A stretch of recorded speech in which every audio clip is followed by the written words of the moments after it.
Dulu, Papa kata Mami ni malas. Tapi bila Mami dah buat semua, dia langsung tak kesian dekat Mami. Kan? Kesian Mami. Baru 2 hari kau jaga baby. Tak payah rasa kau terpaling misali lah. Itu pun belum betul-betul kau pakaikan pampers dia tu lah. Terbalik ke? Lah, dah tengok betul-betul tadi. Cakap terbalik juga. Itulah lain kali belilah pampers brand mahal. Walau senang nak pakai. Dah beli brand murah. Macam ni lah jadi dia. Tengok ni. Hari apa tak selesa pakai pampers murah macam ni. Budak tu okey je. Engkau tu yang tak pandai nak buat semua benda.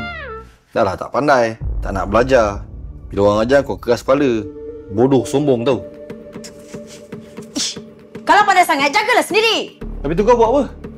Menghabiskan beras? Menghabiskan duit aku? Tanggungjawab kau tak nak buat. Kau nak hidup free je. Kayam! Kayam! Kayam! Puan. Kau pergi jaga budak tu, sekarang aku nak keluar. Ini anak engkau lah. Engkau sendiri jaga. Kau tak payah nak susahkan orang lain lah.